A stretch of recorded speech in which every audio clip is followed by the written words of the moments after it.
Welcome to Freeport Speech. I'm Jack Emery, on the board, a member of the board. How fortunate are we to have McKee and Carol Leary on stage tonight for a conversation about what our brains tell us about sports and Alzheimer's related trauma.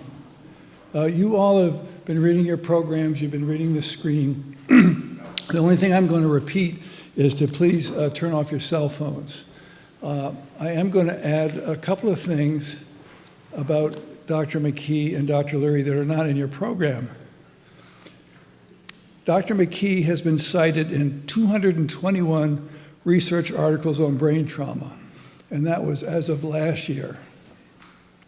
She was also recognized by Time magazine as one of the 50 most influential people in healthcare, in addition to being one of the 100 most influential people in the world. She grew up in Appleton, Wisconsin, in a football family. She's a Green Bay Packers fan. Her father, excuse me, her father played football at Grinnell College. Her older brother was a star quarterback in high school and college and chose medical school over a look from the NFL. Dr. McKee started as an art major, but switched to pre-med because of the strong influence of her father and her brother. Her father was a research scientist, and she also wanted to give back. She's a graduate of the University of Wisconsin. She's a Badger for life. She then went on to Case Western Reserve Medical School. Her amazing career is highlighted in our program. I don't know how she finds the time, but she still paints. She calls it her alternative universe. So check out www.annmckeestudio.com and the Van Ward Gallery in Algonquin. Dr. Leary transformed a small women's college in Longmeadow, Massachusetts into a university offering over 30 graduate degrees. Of the many innovative things she did at Bay Path University was to establish the Women's Leadership Conference.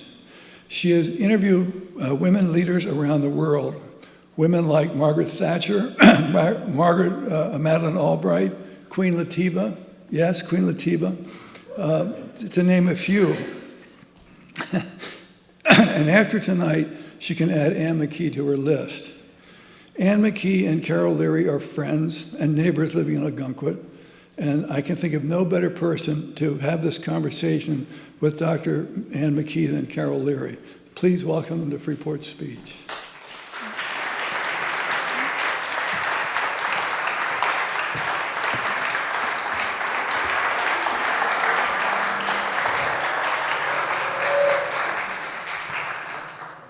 Well, thank you, Jack. I have to say that we are very proud to be here. I know I speak for Dr. McKee when I say that, and it's wonderful to see so many of you in the audience.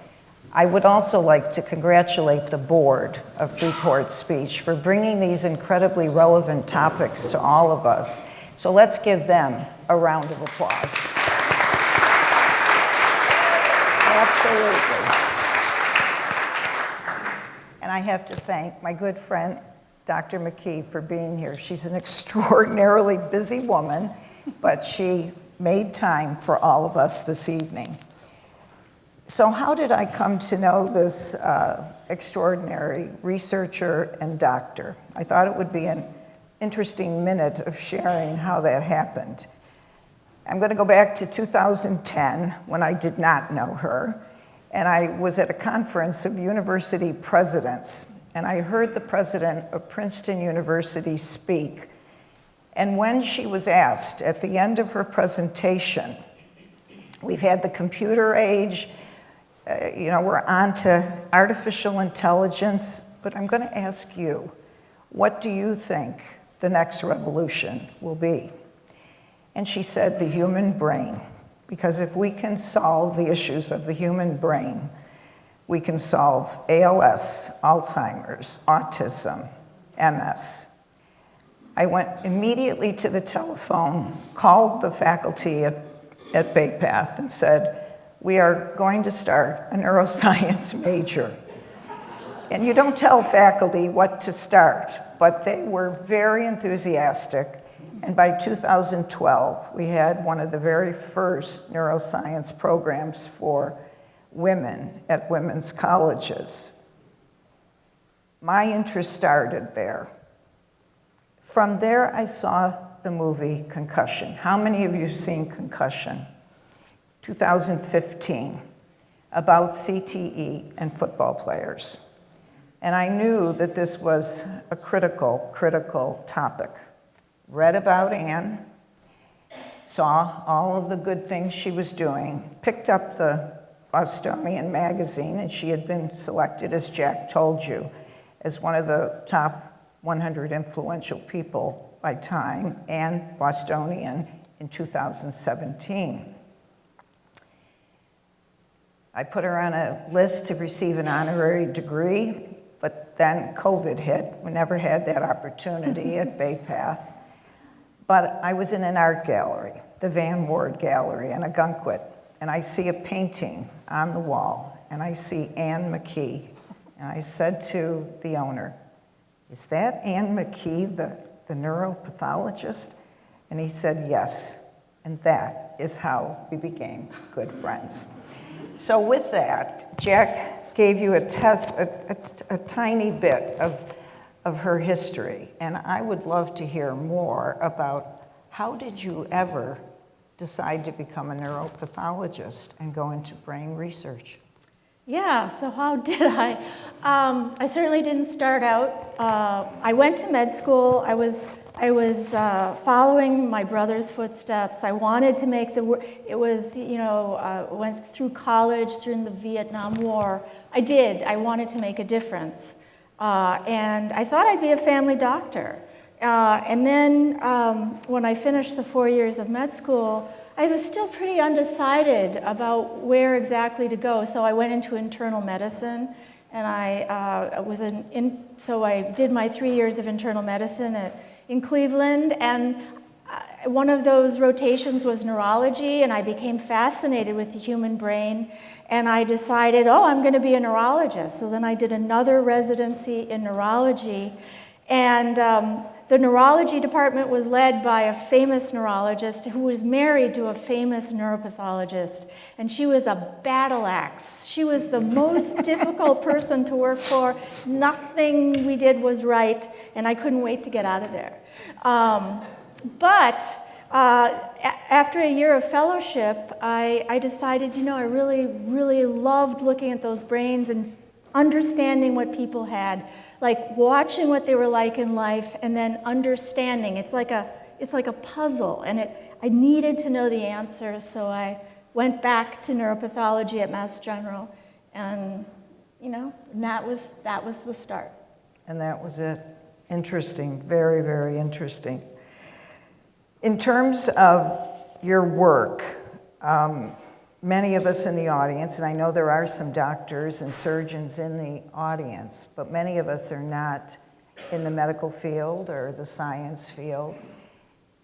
Could you tell us what CTE is in layman's terms and the research that you're doing now in this? Sure.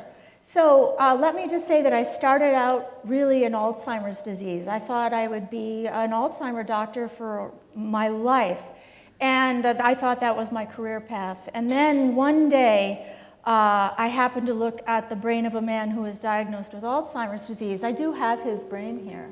I can show it to you. Paul Pender, he's actually a well-known boxer in the New England area. He fought Sugar Ray Robinson for the title twice. And he was diagnosed during life with Alzheimer's disease, but the pathology, which is those slides, that's the brain, and the tau pathology is the dark brown.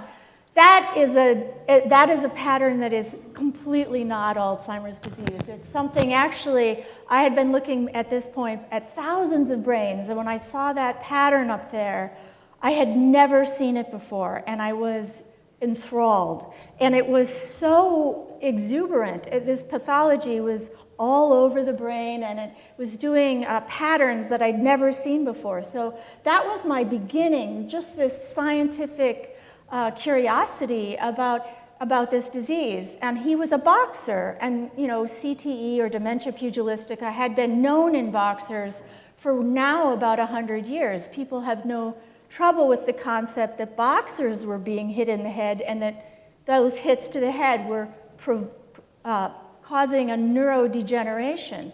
And then it would fast forward another 5 years. I happened to meet an individual who was a professional wrestler, one of the only Harvard graduates that went on to be a professional wrestler. His name was Chris Harvard in the ring, but he was having knocks to the head, and he got very interested in it. And he was the one who said, would you be willing to look at the brains of athletes? Because I think there's something in these brains. And I was like, well, as a huge football fan, I'd seen the case in the boxers. I was like, oh, this is a collision of two worlds. And I was, so then he had me look at the brains of, these were the first two cases, Tom McHale, John Grimsley, both 45 when they died.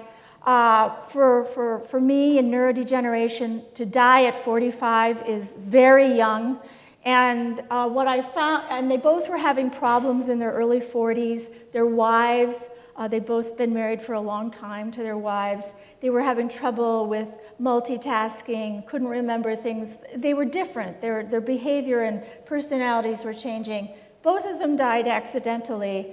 And I looked at those brains, and I was aghast that I could see in their brains at the age of 45 this tremendous neurodegenerative disease. And I was a huge football fan. I'd seen the boxer, and even though they died about 30 years younger than the boxer, they had such profound disease. I immediately showed it to my brother, and I said, Chuck, you're not going to believe this, because we had been talking about trauma to athletes, and he looked at it, and we were both shocked, because you don't think they're getting damaged. They've got those helmets, they look invincible, you don't see them complaining of head pain, but there's tremendous impacts to the brain that are going on during the game.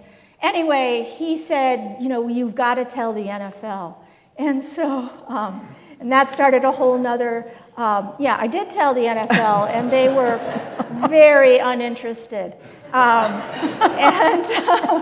And that was a whole decade of really trying to convince people that this was an actual disease. That's the biggest problem I had, was people thought I was making it up. People thought I was misdiagnosing Alzheimer's disease. People thought, I was even accused of fraud, faking the science. And this was at least 10 years long. But I also created a brain bank back in 2008. And this is just a snapshot of 50 of these cases, just to show you these are real human beings, and this is what their brains look like if you were to see them on a montage. And now we have over 1,700 of these brains. So we've had just tremendous experience. This case up here I'm showing you is an 18-year-old. This was my third case. This was right after John Grimsley and Tom McHale, and I'm like, this kid is 18 years old. He's playing high school rugby and football, and it was, I just couldn't believe this was happening. This case and those other two cases we took to the NFL. We had a press conference in Tampa right before the Super Bowl. It was attended by about 4 people. So that was the story of my life for about a decade. Anyway, so that's what his brain looks like. All the brown is abnormal. It should normally be clear. That's an 18-year-old, and that's the result of head trauma.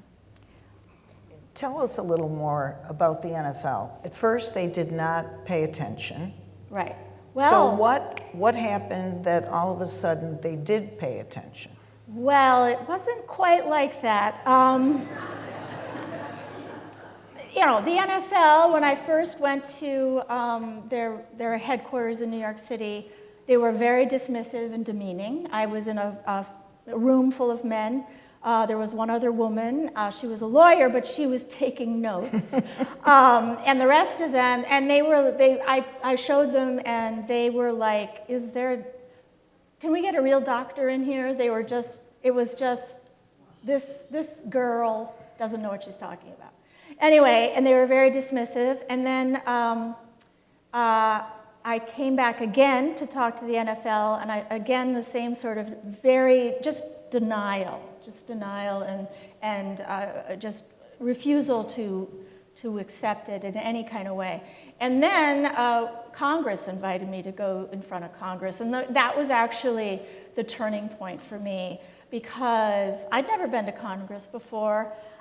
I really didn't know what congressional testimony was, and I had, what you say in Congress goes into the congressional record verbatim. And everybody was at this meeting. There was Roger Goodell. There were just all these very important people from all these sports leagues. And I was presenting by then the 10 cases we had. And that's when we started to get some traction, because Maxine Waters and another congresswoman and the head of it, I've forgotten his name, unfortunately, but they recognized that this was a danger from contact sports. And did they do anything about it? Well, they really got after the NFL, and the NFL did make game changes to the way football was played. Then the players got together and had a lawsuit, a group lawsuit, and that was settled for almost $1 billion. But, because those NFL lawyers are very, very clever, that lawsuit only paid if you had CTE diagnosed in 2015 or before. If you had CTE diagnosed after 2015, you don't get any money. So the players that brought the lawsuit got compensated, but any subsequent players do not. That's how that lawsuit was settled. And you get some compensation for Alzheimer's disease and ALS and Parkinson's, which are also related to head trauma, but you get nothing for CTE. So from 2015 on. So that's the compensation. Then they also, if you're really going to get into what the NFL did, the NFL made it all about concussions, right? There's concussion awareness. They had doctors on the field looking for concussions. They had a concussion protocol where they take the player off the field and he can't return to the game. That was all very important, but the problem with that is that concussions are not the problem. They're part of the problem, but a very small part of the problem. The problem are the hits to the head that occur constantly during the play of football that don't cause symptoms, that just, people blow off, they play right through. It's the thousands of what we call non-concussive hits that can be just as hard and severe as the concussive hits. That's what causes CTE. It's the lifetime cumulative exposure to these hits, most of which are not concussions. And that has carried through to today, where the NFL promotes concussion awareness, but is not paying any attention to the number of hits these players are sustaining. So we're still seeing players get tens of thousands of hits over a playing career, and nothing is being done about that. And those are the professionals. And I know those are the professionals. But what our research has shown is, the longer you play, the more years you play, the higher your risk. And if you start playing at 5, which a lot of kids do, especially in the South and in Texas, tackle football, those years count too. So by the time you get to the end of high school, you've already got, tens of thousands of hits, even though you're only a high school player. And I've heard you say that if a parent asks, should my child play football, you have a definitive answer. Absolutely not. It just is not safe. And there are caveats. It's possible to take some of the hits out of the game. But the way football is played, the way, actually it's intrinsic to the game of football, that you're going to have collisions. It's a collision sport. You get hits with other players, hits to the ground. You could reduce the risk in football by shortening the number of years they play or shortening the number of games per season. You know, you can reduce the number of hits. You can take full contact out of football, which they've done in the NFL, but they haven't done it in college and they haven't done it in high school. And that's where the kids are, that's where kids, when they're playing sports for their schools, are getting CTE. And we have seen CTE now in teenagers and 20-year-olds. And that's where nobody is paying attention, nobody wants to admit it, but there's a problem with what we're doing to our kids. I'm all for sports, I'm all for physical fitness, I'm all for the importance of teams and athleticism, but you don't have to hit your head to do it. You can be physically fit and not hit your head. What I want out of these games is the hits to the head, and that's what no one is willing to do. They aren't willing to go there. They don't want to change the way these sports are played. Do you think a grassroots effort could help in any way? You know, look at this audience, grandchildren, children. I mean, I've never seen a grassroots effort about contact sports, hits to the head at young ages. And is there anything that we can do? Yeah, I think we have to advocate it from our, as grandparents insist on it from our grandkids' coaches and from the parents that, these are not adults. So when these people are being signed up for these sports, it's the parent that signs the permission slip. And it's the kid that may suffer the consequences. So I do think there has to be much greater awareness that physical fitness and sports and teams are wonderful things. We don't want couch potatoes, but we could take out the hits to the head and we could protect their futures. A challenge for all of us, right? In terms of athletic programs in high school, as you said, coaches, just to educate, I think, families. We have an easier time on the East Coast, because we have, in general, very well-educated public. But there's a huge swath of America where they see these sports as their only way out. And that has to change. There has to be ways out for these other groups. These tend to be lower socioeconomic groups that don't involve hits to the head. There's got to be legislation so that these kids aren't hitting their heads in order to obtain these goals and lifting themselves out of poverty.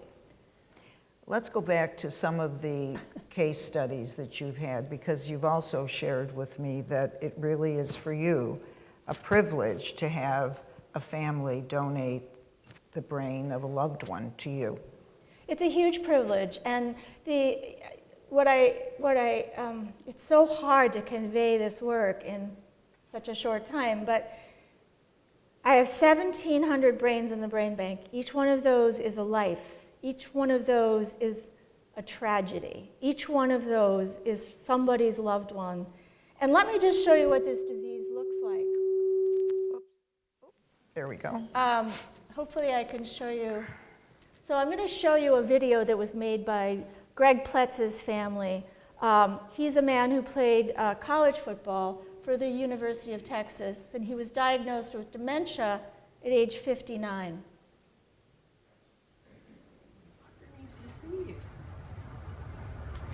Yeah, it starts a little late. Remember, you have a cough. We have to check your chest. We can go in this room. I'll go with you. Come on. That bronchitis wiping out. It's okay, she's almost finished. It's good. No. It's okay, Greg. It's okay. We're almost finished. Fuck. It's okay. The doctors help us. Help us. They're trying to get your chest well. Let's go. Yeah, they may do a chest x-ray. Will you do that?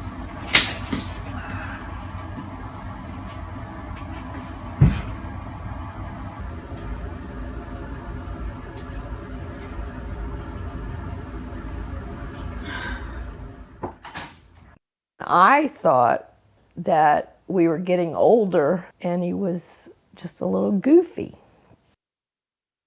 The last 10 years of his life, this disease changed him. And really, the last 2 years were the worst. If you live it every day, it is very trying. But until you're there, you really don't know how horrific this disease is and what it does to a person. I love you. 11 yards. People did not want to hang out with us. They couldn't understand what was going on with him. So we lost a lot of friends. Coupled that with depression, losing your job, losing your language, losing your identity. His identity was being a teacher and an artist. He was a lost soul. And one day he looked at me across the table and he said, "Deb, please help me. I don't want to be like this." He made you feel welcome. He was just a special person. I felt very fortunate that I was married to him for 37 years. If my husband's suffering and his story helps even one person, then he hasn't died in vain.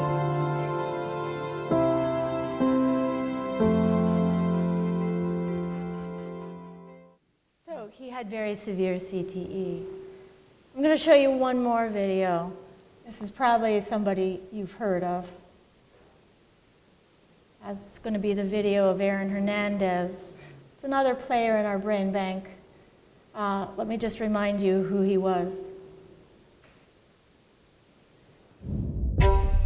No one has allegedly murdered 2 people and then played an entire season as a professional athlete.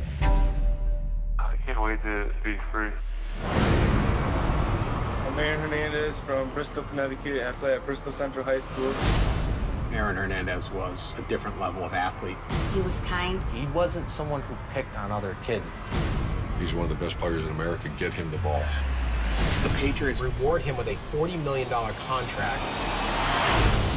Aaron Hernandez was a ticking time bomb. The why is the story here. He was out to prove something, like a tough guy all the time. He had a second residence. The flop house. He had trouble with drugs, with guns. Aaron was absolutely operating on the edge. So his brain came into the brain bank. This is what this looks like. That is actually his brain, and my colleague Victor Alvarez looking at the brain. When we first looked at it, this is what a brain looks like. It looked normal. It looked fine. I didn't think we were going to find anything. But when we started doing the dissection, I could see there were changes to the interior of the brain. There was dilatation of the lateral ventricles, which is abnormal. And he had holes in a part of the brain that should be a plain curtain. So that was a tip-off immediately that we're going to see changes under the microscope. And lo and behold, he had tremendous CTE. He was only 27 when he died. Hadn't reached his 30th birthday, but tremendous pathology. All that brown that you can see with your naked eye looking at the brain is tau pathology, tremendous pathology, mostly in his frontal lobes, which may explain some of his behavior, impulse control, violent behavior, and that's Aaron Hernandez. So you asked me the cases that made a big difference to me, and it's impossible for me to answer because there are hundreds of them. And literally every case just takes you aback. I'll tell you, though, I had a visit a couple of weeks ago from this incredible couple. They were young, about 45, and they were from South Carolina. And 4 years before they visited, 4 years ago, an ex-NFL player had come to, randomly had come to their parents' house and shot his dad and his mom. And unfortunately, their only 2 children they were babysitting for their children at the time, and he shot the 2 children. He then also shot 2 HVAC workers that were working outside and later killed himself. And this man was a 32-year-old former NFL player. His brain came in, and he also had CTE. And what was extraordinary about this visit from this young family was they wanted to know how they could make the world aware about this disease. Given their unbelievable loss, it was one of the most amazing experiences just to even be with them. And, you know, it still isn't decided how they're going to make a difference, how they're going to make something good out of something horrific. But they want to. And the fact that they want to me, was just so unbelievable. I mean, what amazing people. I was just blown away by them. And that's the kind of thing that happens all the time. Unbelievable story. How does a family find out about you? And could you share with us what is necessary to get the brain to you in time for your diagnosis and dissection? So if you look on our website, it's BUCTE, just that's all you need. And you'll see that it has a tab for brain donation, and we have a 24/7 phone line that you can call. So, you know, because a lot of these deaths are unexpected. We get tremendously high numbers of suicides and accidental deaths.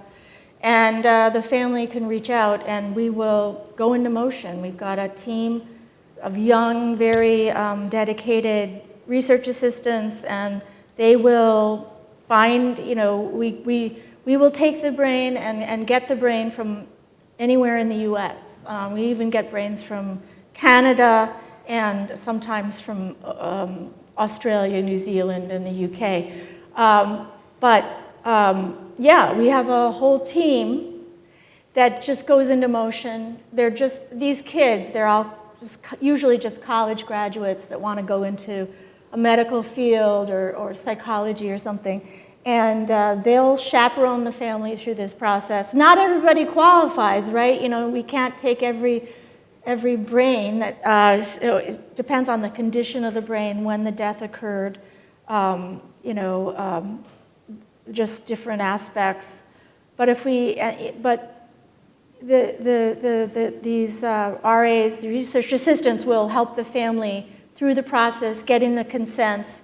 Then we have contacts all over the US, and we'll have a DEANer, or a pathology assistant, go out to the funeral home and actually harvest the brain from the funeral home, and then it is flown by courier to our lab, or it is FedEx to the lab if it's fixed. And I know that sounds strange, but that's how they come in. And then we have a team that talks to the families, gets all the clinical history. They do that independently, while my team, the pathology team, is processing the brain, making it into slides. We come to a conclusion about the diagnosis, and once we have finished and the clinical team has finished separately, we come together as a conference and present the case and discuss it, and then the pathology. And once we've done that and all the doctors on both sides have, decided the case, then we have a Zoom call now with the family, any family members that want to be present, and I give them, or my colleague gives them, the results.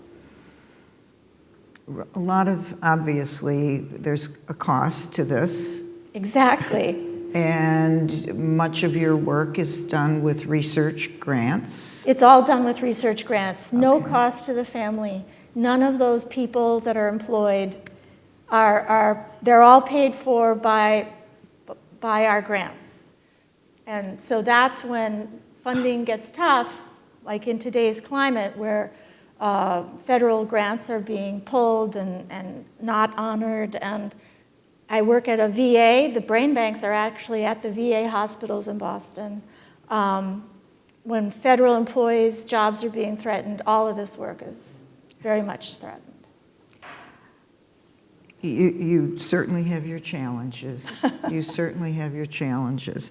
And I know that you've talked a lot this evening about CTE, athletic brain trauma. Right. So many of us are at an age where we're worried about Alzheimer's. Right. And I'd love you to share what new research you're seeing that you could share with us this evening. Yeah, so we also run an Alzheimer's center, and I think it is an exciting time in Alzheimer's disease. We're starting to see some therapies, lecanemab. There's some IV infusions that are being used now, so it's showing some promise. So there are starting to be some medications that seem to be effective.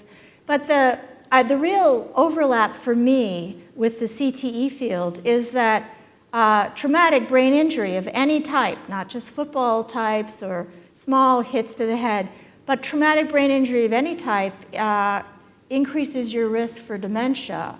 It increases your risk for Alzheimer's disease, and actually it accounts, believe it or not, for about 10 to 15% of all the dementia cases in the world. So traumatic brain injury increases risk for all the dementing diseases, including Alzheimer's disease. And the other thing I want to share with you, and that's why I have this little book, because I didn't want to forget any of them, is that it is thought now that up to 50% of cases of dementia could be prevented by modifiable lifestyle changes. And that is just astounding, right? Up to 50%. Now, let me just explain these terms. Dementia is when you don't think clearly. Dementia is the loss of your mentating or cognitive abilities. So you can get dementia from many different causes. The most common cause of dementia is Alzheimer's disease, but it's not the only cause. There are many, many causes. Alzheimer's disease, Parkinson's disease with Lewy body disease, there's frontotemporal degeneration, there's CTE, and there's other things, vascular dementia, it goes on and on. So dementia is the broad term, how it affects you, but the causes are, many, many different types. But the fact that 50% of cases of dementia could be prevented or lessened by changes in your lifestyle, I think that is truly amazing concept. And so this was published in the Lancet about 6 months ago. This is what those modifiable factors are. One is education, educational attainment, and cognitive activity. You've heard of all this, use it or lose it. So that's why, and it's not just crossword puzzles, it's challenging your brain. It's thinking, reading, staying mentally active, trying problem solving, coming to lectures like this. This is the kind of behavior that keeps you with a high cognitive reserve. And if you have a high cognitive reserve, you can have a lot of pathology and not have any symptoms because it gives you the ability to sort of work around insults to the brain, find workarounds or other ways to get to the same endpoint. So educational attainment, cognitive activity, hugely important. Believe it or not, hearing loss is a modifiable factor for dementia, partly because people become more isolated and Social isolation is a modifiable factor. You don't want to be isolated. You need to be out there networking with people. It's hugely important. But hearing loss is another modifiable factor, and it can be changed. It can be erased by hearing aids. So making sure that you're not losing out because you can't hear is very critical. Depression.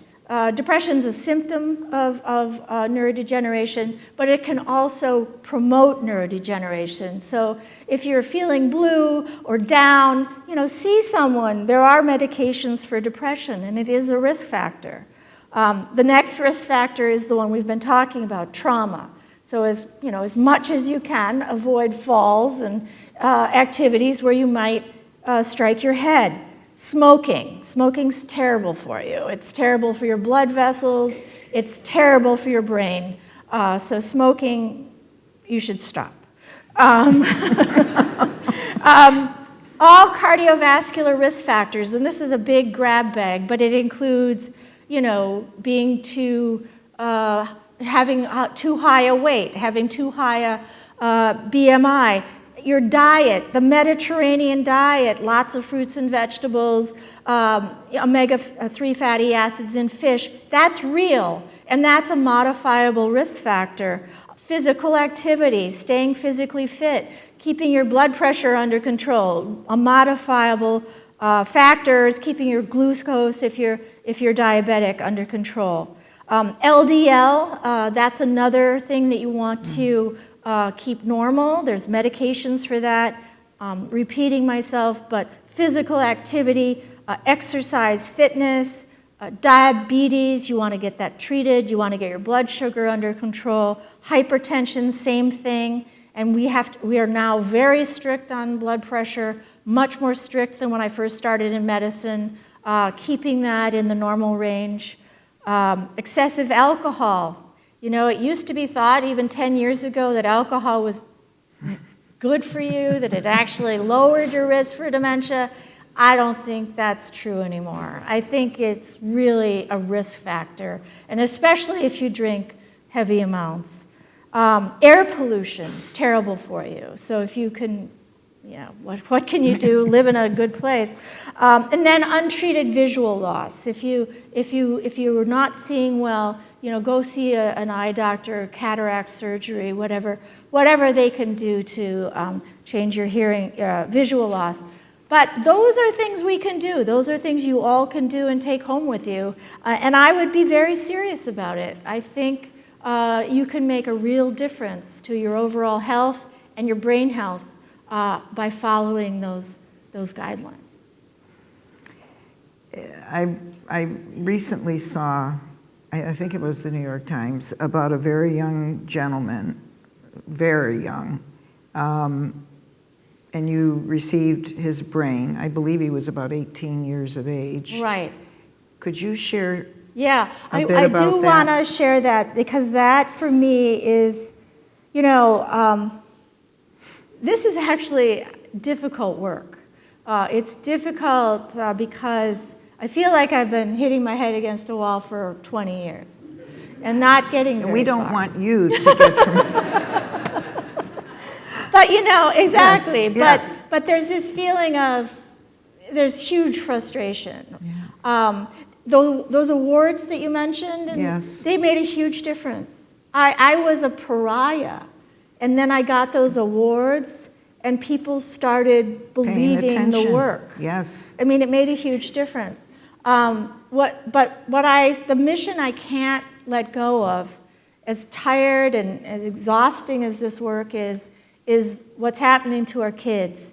And we cannot let this happen to our kids. We cannot, because we don't want to, because these sports are so ingrained, they're such a part of our culture, there's such a desire to sweep all this under the rug. This is where we're having the greatest difficulty with this traction. We need to get the school systems on board. We need to get the coaches.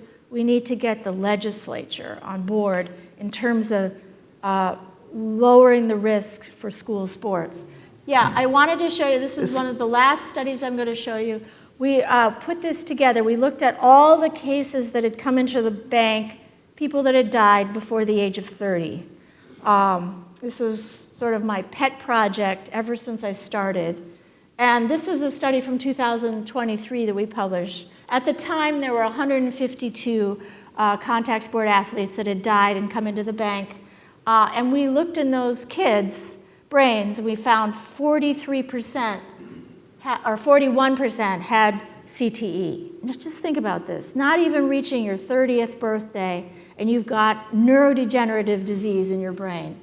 And almost all of these, 71%, were amateur players. These were not people that were in the NFL. They hadn't gone beyond college. They were high school players and college players primarily. We had, for the first time, one woman who had CTE, and that's because we get far fewer female brains. But we had a collegiate soccer player who threw herself out of a 28-story building, and she had CTE.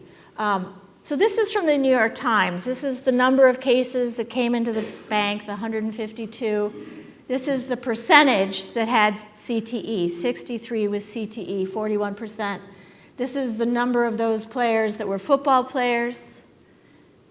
They started young, some as young as 5 and 6, and they got CTE. Usually mild CTE, but they're young. This is a disease that gets worse with age. A few of them had stage 3 or more severe disease. What I wanted to show you, and I think what Carol was getting at, was this video. This is a self-tape. This is an 18-year-old high school football player who made this tape in his car before he took his own life. The reason I'm showing you this is what these kids are going through. This is what they're feeling in their head, and they're not getting any help. Because not only have we not been able to make traction with sports, we have not been able to make tractions in doctors' offices where they actually think this could happen. So when these kids come in, they're gaslighted. It's adolescence, it's anxiety, it's social stuff. It can't be anything like brain injury. It's just not thought of. They're coming in to see people and they're being dismissed. And that's another thing I want to change. So what this is me explaining what's wrong with me.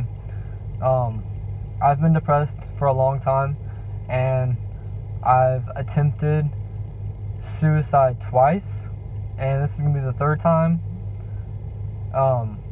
It is my way out of my head. My head is pretty messed up and damaged. My thoughts never stop racing. I always have racing thoughts, and I can never think straight. But I've been depressed for a long time. Ever since probably freshman year of high school, I've had issues, and I covered it up with activities, going to booths, playing football, hanging out with friends, playing PS4. And over the years it got worse. Sophomore year was pretty bad at the end, and then junior year was easy. Senior year was the easiest. I'll explain that why as well. But the voices and demons in my head just started to take over everything I wanted to do. Hanging out with friends, enjoying time with family, riding my bike, and just daily activities started to become not so interesting for me. I'm really sorry for this. I really am. But I just want you to know that I can rest easy now. That's what's important about this. And I want you all to be happy. And I want you all to come together and bond over this. You know, don't feel guilty, like I said. Don't feel bad. You can be sad. I know you'll be sad. But at the end of the day, be like, you know what, Wyatt's in a better place. This is what he wanted. I feel good for Wyatt. I feel happy for him. He suffered, and he's not suffering anymore. And that's what's important. And I want all of you to come together. You know, I'm not saying you have to get in a circle and sing Kumbaya and give a big group hug. If you want to, that's completely fine. I don't care. But I want you all to come together and, you know, that's what I want. I don't want bickering, and I don't want anyone to blame anybody. That's not what I want.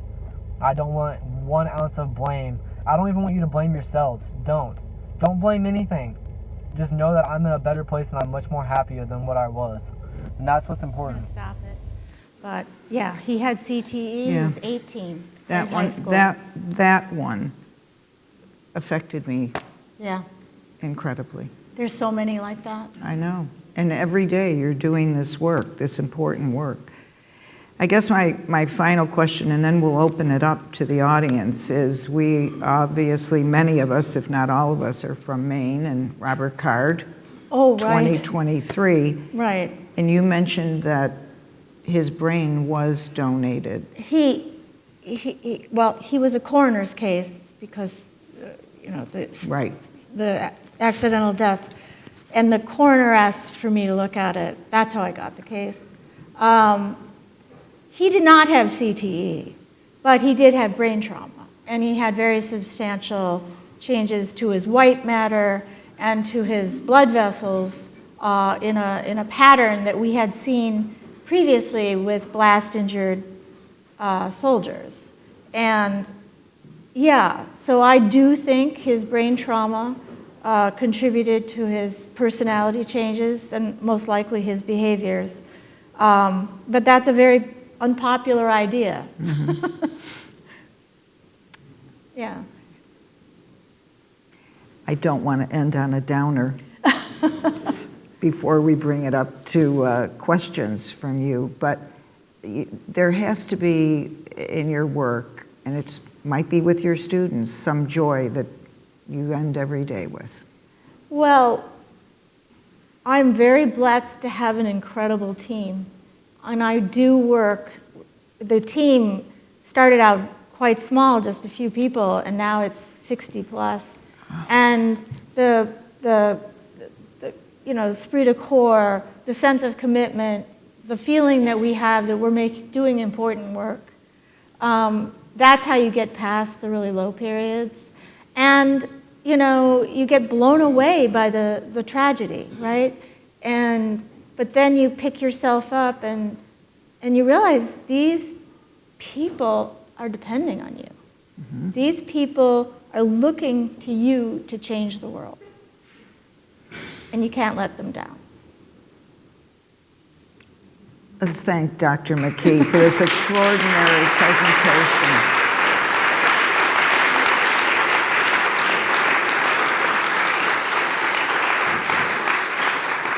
And obviously, question period is probably one of the best parts of the Freeport speech evening. So we're going to open it up, and hopefully we can get through several questions that you might have.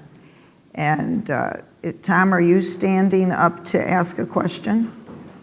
No, okay, I see somebody right here, and there are microphones, I believe, that, there we are, thank you. Thank you, Dr. McKee. First, I want to confirm, I want to thank you for such a great talk, but I also want to confirm everything you said. I had conversations with Roger Goodell. I'm a former researcher in traumatic brain injury and repair. And I had conversations with him, and I asked him, would you support it? He said no. And the reason he gave was because if we gave funding for research, it would imply that we have a responsibility. That was one thing that was told to me directly, why they didn't want to fund research in your field and mine. The other thing, I spoke to the head of the Concussion Commission at one time, and he was telling me that one of the problems they had evaluating concussion is that the players were taking tests at baseline, so they could be evaluated on what their baseline performance was before they had an injury. And then they would dumb down on the test, so if they were tested after a concussion, their scores wouldn't be as bad, so they could continue to play. So what I just wanted to say is everything you've said, people should realize is 100% correct, and I congratulate you for doing all this. And I just want to add one thing, if I can. I just gave testimony yesterday and a week ago to the Maine House of Representatives and the State Senate on what needs to be done for long-term care for people with this kinds of disorders and other dementia disorders. And you all here, I'm telling you, you have a big problem in this state because there were person after person. The nursing homes are closing. Yeah. Care facilities are closing. The state legislature is doing nothing. They put out a wonderful piece back in 2017 on what needs to be done for Alzheimer's and other dementing diseases. Not one single initiative, not one, has been passed. So I just want to thank you for making this your presentation. It's crucially important. I just want to thank you so much for doing it. Well, thank you for your comments. Yeah, there's a lot to do, and I'm not sure how far we'll get. But we really, it's an enormous problem, and I'm not just talking about trauma, I'm talking about Alzheimer's. It's expected, to be just this massive expense in by 2050. So it is something we have to address today. We've got one back here, and then we'll come up here. Hi, I'm a psychiatrist, but I wondered with your comment that some of these people, young people especially, are dismissed in a doctor's office. Since your diagnosis is made on pathology, correct? Yeah. What workup is the workup that you would like to see doctors doing? Yeah, no, it's a great question. We are obviously very much working, the research is really focused on diagnosis during life, taking blood samples or spinal fluid samples or brain scans to make the diagnosis. So that's that's right now the most important focus of all our research is making the diagnosis during life so that we can be definitive with people that come into the office and even try different therapies, clinical trials. We can't do that right now because we don't have a definitive test. What you can do for a person who is suffering is just bring up, we don't have cures for a lot of diseases. There are diseases like Alzheimer's, like Parkinson's. We don't have a cure for that disease. But by telling the person, by letting the person know that this is a possibility, that they may have brain injury, that brain injury may be responsible for some of these very disabling symptoms that they're experiencing, that is validation for the patient. It's a way of comfort for the patient. It's a way of just bringing them hope. And I've seen this over and over with family members telling me that when they got to some doctor who said, this could be brain injury, brain trauma, that, believe it or not, is a tremendous comfort because there's a reason why it's happening. It's not something they're imagining or something they can't control. It becomes a problem that has a label and something they can cope with. So there's that. You can also do some tests of brain function. They're more experimental. There's tests of white matter. There's tests of blood reactivity that can give you an idea that this might be going on. So there are things you could do in the office. And then again, you want to follow the person, manage them with care, because this is a disease that gets worse with time. So just following them and providing care is also gives them comfort. There was two here in the front. Oh, okay. Yes. We're constantly criticized for talking about this for one reason, and the reason is we are constantly criticized by people who say we're scaring people to death, that we're promoting suicide. Personally, I find this reprehensible. I don't think our work is promoting suicide. I think we are promoting awareness about this disease, but it is a fine line between scaring people and giving them, an awareness for medical professionals. What we need is for these people to be taken seriously and to be managed. And unfortunately, a lot of them are suicidal. So it is, that's the problem we have. Oh, okay, we'll come back here. Hi, thanks for being here and all the work you've done. Appreciate that. have the suspected diagnosis of CTE from my years of trauma to my head. Thank you. Closer. And do I need to repeat that? Did you hear that? No, Thank you. I am very curious to learn about the different stages of CTE. In that the slides that you had showed, there were stage 2, stage 4. Right.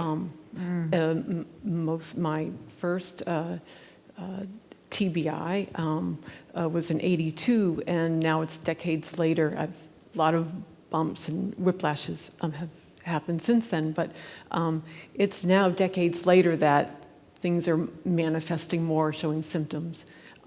And I agree with you. Yes, I feel wonderful that I have this possibility to learn more about brain trauma, and I'm fascinated by it. I have it. I am a very healthy person with brain damage, and I'm learning. Just want to know about your stages, and this is fascinating. So thank you. Artist too. So yeah. I have a couple of things to say. I will tell you that CTE is not common. It's almost unheard of after single, well-spaced TBIs. That has never been reported. So if you had a TBI in, say, 82 and then maybe something else in 90, that most likely is not CTE. But it still could be brain injury and the effects of brain trauma, but it most likely isn't CTE.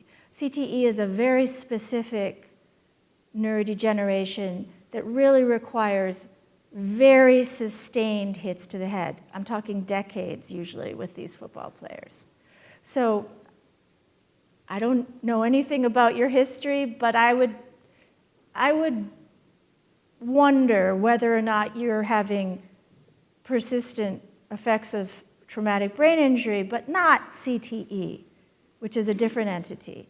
That would be my first thought. CTE, the stages, CTE starts out very focally in the cerebral cortex. It's where so these hits to the head, even though you have the helmet on, your brain is going forward, backward, and rotating inside the skull. That's why the helmets don't prevent this disease. The brain inside the skull is still undergoing these massive acceleration, deceleration, rotational events.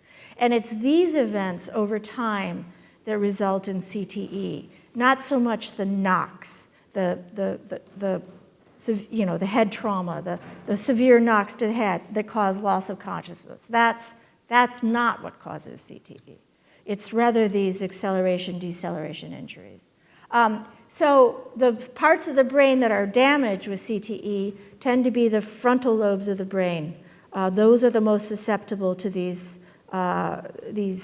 changes in the brain. And then as it gets more and more severe, it starts to spread. The tau starts to spread into deeper parts of the brain.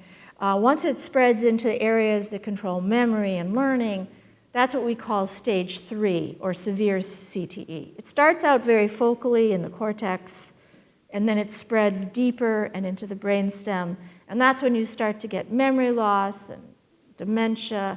You start to get Parkinsonism, difficulty moving. So those are very advanced stages. And there was a question right here. I think she's had her hand up, and then we'll go back. Then we'll come back. So,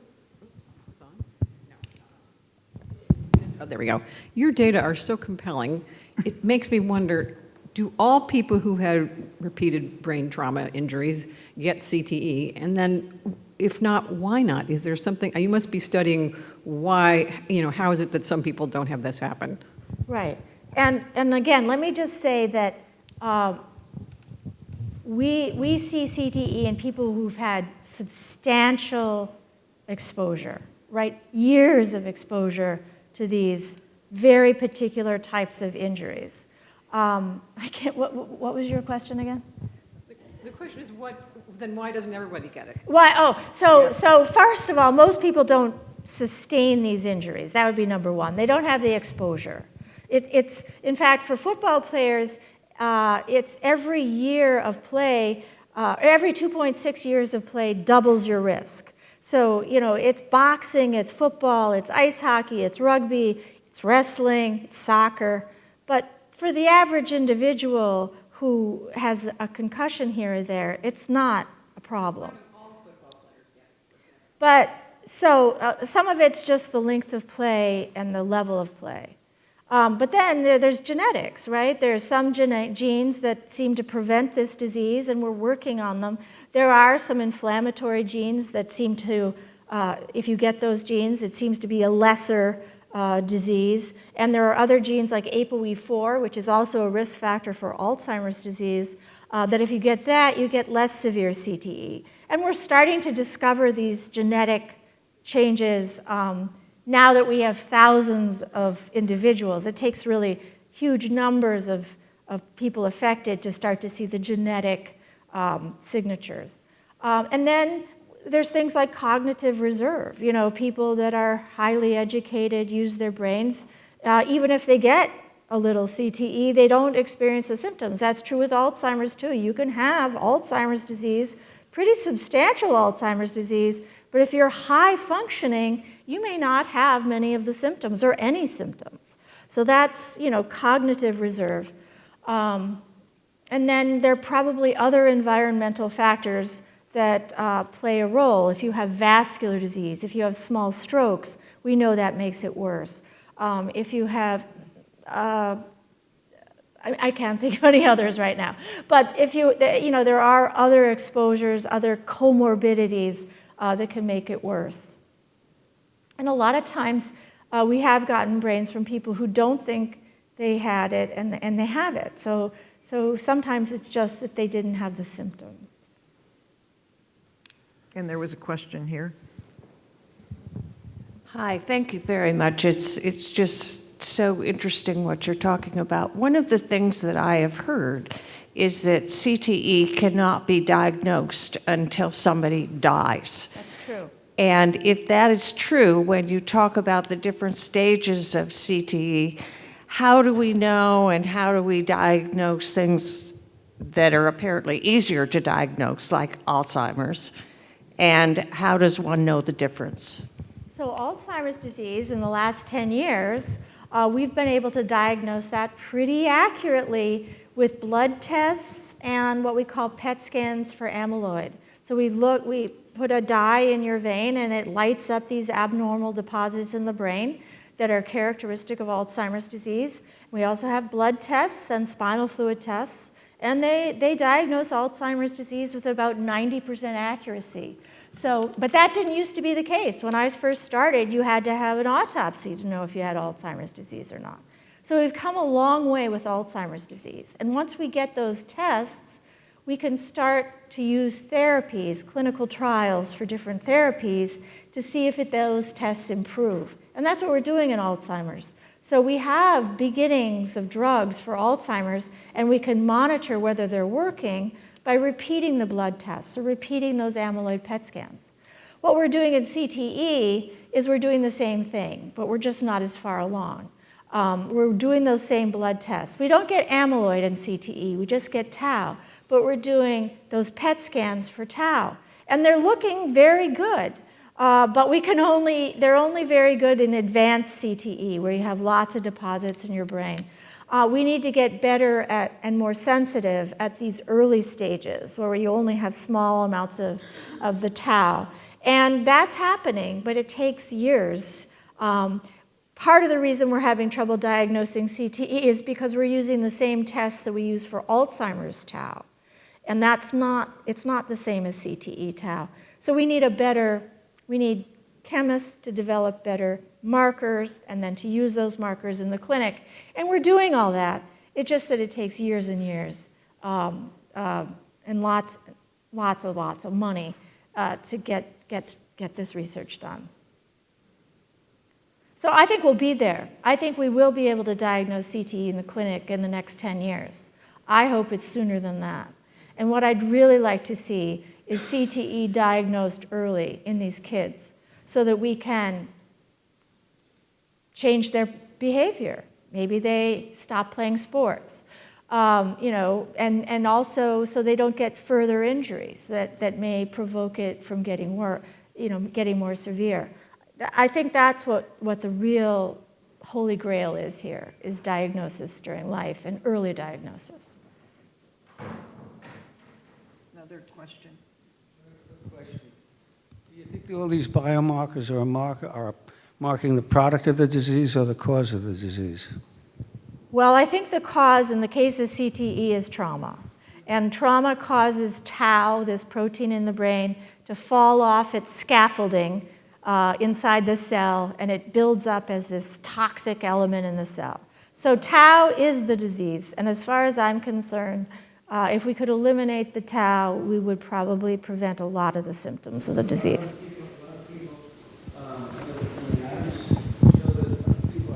Can have a very large amount of tau protein, but don't show any symptoms of Alzheimer's or other diseases.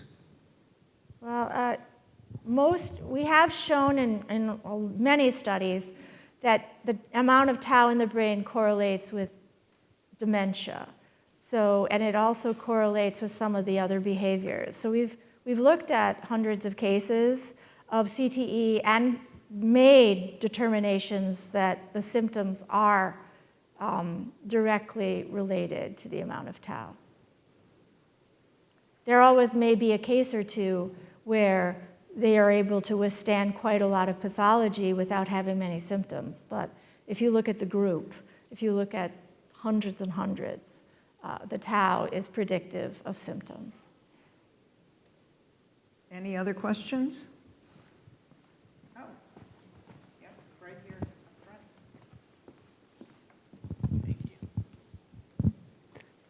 It's fascinating to hear the science, and I just wanted to end with the society change and culture evolution that you're also being tasked with. And, it does, I noticed flag football is in the Olympics in 2028. And I don't know if it's a gender equity thing or what the angle is with the NFL in this instance, but it does seem to me that Americans don't like having things taken away from them. and maybe there's a way we can celebrate the NFL or almost that kind of behavior. Flag football to me seems like a great direction that evolves the culture naturally in a way that celebrates girls and gets us away from head trauma. So just thoughts on like the cultural wins you've had after that 10 years of silence. Well, that's the culture is really the problem, because and to this day, I wasn't at the meeting, but to this day, people are saying that if we change football, our kids are going to be couch potatoes. And to me, that is just not clear thinking. I'm not advocating for our kids to be couch potatoes and video gamers. I think they can play sports without getting hits to the head. But that's what the detractors, when I say I mean the whole teams, they equate sports with, physical fitness and psychological and mental health. And I agree that's true, but you can play sports and not get hit in the head. That's the part we can't seem to disconnect. So, and the culture is enormous, right? And we are a society that equates many of these sports, football in particular, with not just our recreation. We love to dress up like these teams, and we're all fans. We like to identify as fans. It's almost a religion. It certainly defines communities. There are communities that are dependent on the football team. Football is the #1 moneymaker for most colleges. It actually supports academia in many colleges. And then in many parts of the country, maybe everywhere, football and patriotism are absolutely linked. So for me to say that football needs to be changed, I might be anti-American. You know, that's... If we did move to flag football, you could see Tom Brady's face, you know? True, true. But we love our gladiator sports. We always have. Ice hockey could be played without the fights, but I've heard many people say, who'd come? You know, it's like, we love the violence. Well, I think we've had all of our questions answered. Oh, we have one more? Thank you very much. And you've lived in such a data-heavy environment for so long, not just at the Brain Bank, but also at the VA in your work with Alzheimer's. So I'm going to ask you to look away from the data for a second and get your fingertip feel out here. Because you've described, you said there's no cures, but you've talked a little bit about some in dementia and Alzheimer's, some of the advances we've seen that you've seen longitudinally now in these last years. So, crystal ball, fingertips, you don't have to cite the Lancet, but what do you think? Where are we going? Is there something coming? We hear about the herpes zoster vaccine. We hear about, what else do we hear? We're hearing lots of, cholesterol drugs are maybe potentially helping with Alzheimer or dementia. What do you think? I think we've made huge strides, absolutely enormous strides. And yes, we have a lot of disease-modifying therapies out there. We can cure many things that we couldn't cure before. Ulcers, we didn't know what to do with an ulcer 15 years ago. Now it turns out an antibiotic prevents them. And I think that's true for the brain. Back to Carol and ALS, all of these things, we're on a tremendous scientific trajectory of discovery. And I think we're making enormous 50 years ago, when somebody was a schizophrenic or crazy, we took a giant scalpel and carved out pieces of their brain called a lobotomy, and that won a Nobel Prize. So that's barbarianism, right? That's insanity. 50 years ago, that was the cutting edge. So we're coming a long way. I think we can't see it so well. We have to step back. And I think a lot of it is on us. A lot of the reason we get sick is because of the stuff we do to ourselves. The trauma, what we eat, what we don't do, what we don't, we can take care of ourselves better, and it can make a tremendous difference. Absolutely. Thank you for that question. It has been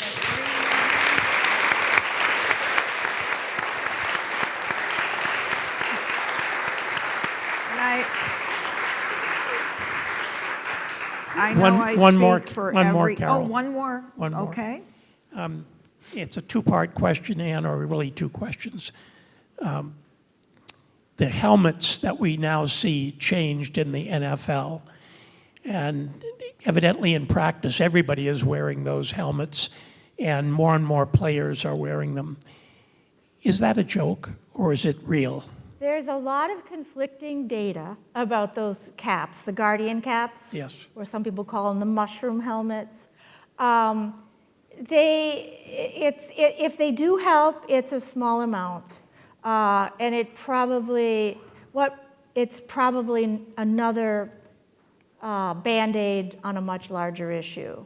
The helmet doesn't protect against these injuries, and a Guardian cap, because it's bigger, you're going to have more collisions, you're going to have more surface area. So, it's softer, but it's bigger, and so if it helps at all, it's a small amount. And it's not going to be the answer. The answer really is rule play changes, the amount of full contact. The interesting thing is that the NFL has a limited full contact in practice to 16 practices per season. But none of the colleges or high schools do that. Yeah. It's only in the NFL.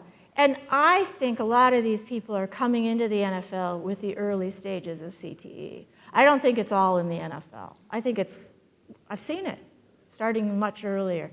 Probably didn't answer your question. But. Would you, no, it really does, but would you advocate our lobbying, our colleges where we went, if some of us have some influence, asking the question why our colleges, I went to Colby. Colby hasn't adopted any of that, but why not?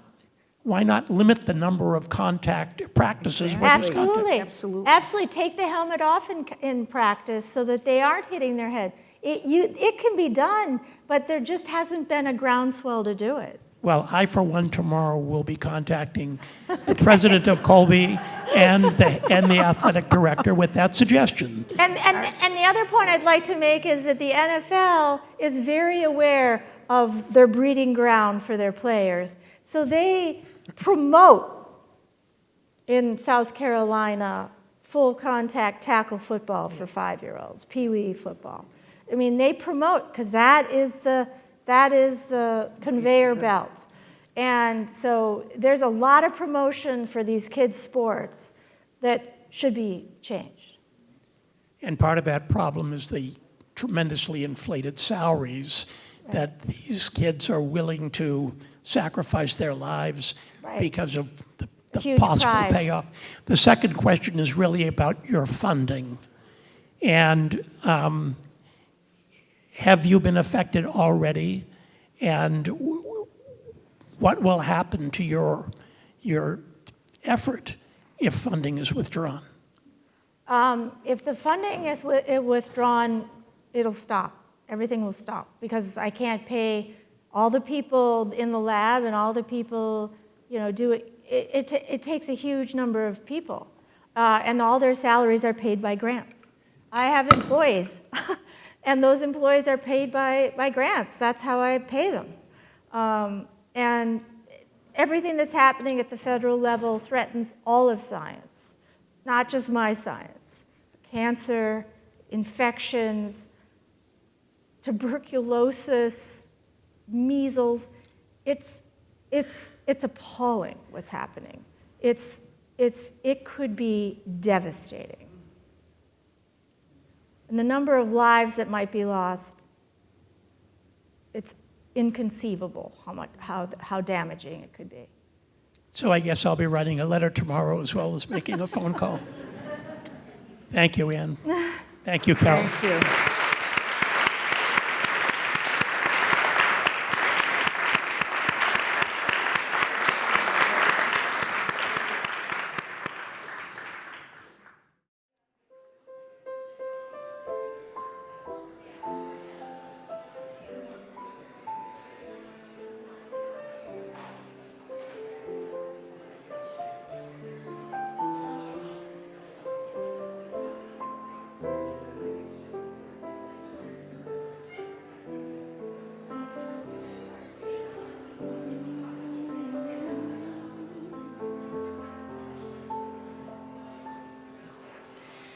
Time has not been kind to the old farmstead.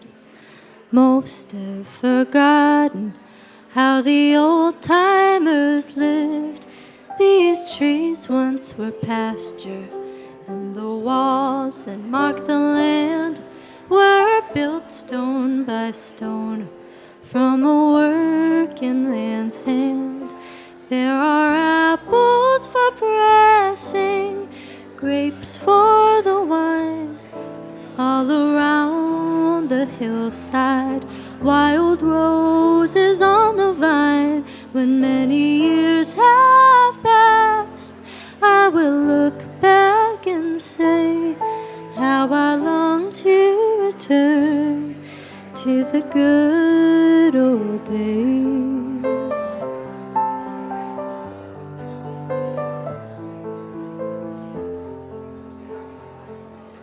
The well still holds water after all of these years. In the heat of July, there'll be no drought here. The ash and the elm smile down like old friends. If all else should fail, I will return in the end. There are apples for pressing, grapes for the wine, all around the hillside, wild roses on the vine. When many years have passed, I will look back and say how I long to return to the good old days.